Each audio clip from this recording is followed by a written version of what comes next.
बस तेरा साथ हो ड्रामे में नई गेम शुरू हो चुकी है। शीरीन जिसने सारी जिंदगी अनस को मुंह नहीं लगाया, इसकी जिंदगी अजाब बनाकर रखी और अब इसे अनस में अच्छाइयां नजर आ रही हैं। जिस तरह अनस ने फहाम को मारा, इसकी इज्जत की खातिर लड़ गया। वो चाहता तो मेरा तमाशा खड़ा होकर देख सकता था, लेकिन इसने ऐसा नहीं किया। ये बातें शीरीन के मुंह से सुनकर शाजिया बेगम भी हैरान रह जाती हैं और अब शीरीन पलटने वाली है अनस की तरफ। इसे तो अंदाजा ही नहीं था कि अनस इतना खुददार इज्जत के लिए मर मिटने वाला है। अब शीरीन जेलस होगी अनस और अनसा की मोहब्बत देखकर। वो अनस का शुक्रिया अदा करने की कोशिश करती है तो अनसा आगे आ जाती है कि अनस ने तो पहले ही तुम्हें वार्न किया था इस फहाम कुरैशी के बारे में, लेकिन इस पर अनस इसे रोक लेता है। इसे पता था कि अनसा सारे हिसाब किताब यहीं पर क्लियर कर सकती है और वो नहीं चाहता कि शीरीन को ये सब सुनकर अजियत हो। खैर, दादा के बुलाने पर मुरसलीन साहब, इनकी बेगम और शीरीन इनके कमरे में मौजूद थे। जब अनस और अनसा सलाम करके जाते हैं, नाश्ते का पूछते हैं, इनके जाते ही दादा खुद कलामी करते हुए कहते हैं कि खुश नसीब है ये बच्ची भी, जिसे अनस जैसा दिल का साफ और मोहब्बत करने वाला, कदर करने वाला शौहर मिला। वो जानबूझकर शीरीन को सुनाने के लिए बात करते हैं और शीरीन तो पहले ही जेलस है।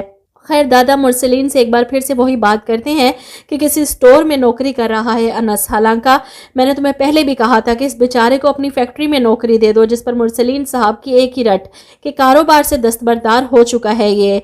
जिस पर दादा मिन्नतें करते हैं कि मैं ये तो नहीं कह रहा कि तुम अपनी कुर्सी इसको दे दो, बस इतना ही कह रहा था कि इसको वहाँ किसी भी काम पर लगा दो। और यहाँ पर मुरसलीन साहब दो टोक अल्फाज में कह देते हैं कि अनस फैक्ट्री नहीं आ सकता।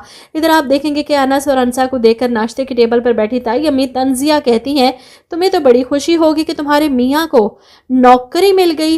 ये सुनकर अनसा इतराते हुए कहती है कि मैं तो इसके साथ कदम से कदम, कंधा से कंधा मिलाकर चलती हूँ। ऐसे में ताई जान इस पर तंज करती है कि कौन से डिपार्टमेंट में हो, जब मैं आऊँ तो मुझे पता तो चले, कम से कम कोई डिस्काउंट ही दिला दो। इनकी बात सुनकर अनस कहता है कि मैं ज़रूर डिस्काउंट दिलवा देता ताई अम्मी, लेकिन अभी अभी मैंने जॉब छोड़ दी है। ये सुनकर ताई तंजिया कहती है चलो जी। जिस पर अनस बताता है कि ताया ने फैक्ट्री ज्वाइन करने का कहा है। ये सुनकर शाजिया बेगम और शयान दोनों ही अपनी कुर्सी से उछल पड़ते हैं। यकीन नहीं आता कि मुरसलीन साहब अनस को फैक्ट्री में कैसे रख सकते हैं। ये भी दादा की ही इनायत है जो अनस को मजबूर करते हैं कि वो अपने ताया की फैक्ट्री में काम करे, बजाय किसी और को फ़ायदा देने के अपने कारोबार को फ़ायदा दें। इनके मजबूर करने के बाद ही अनस हामी भरता है और दादा मुरसलीन साहब पर प्रेशर डालते हैं, जिसके बाद बाप की बात रखते हुए वो इसे कोई छोटी मोटी नौकरी देने पर राज़ी हो जाते हैं और यही बात शाजिया बेगम से बर्दाश्त नहीं होगी। इधर शायान जो अपने दोस्त के साथ मिलकर अपने बाप के कारोबार को डुबोने की तैयारी करके बैठा है।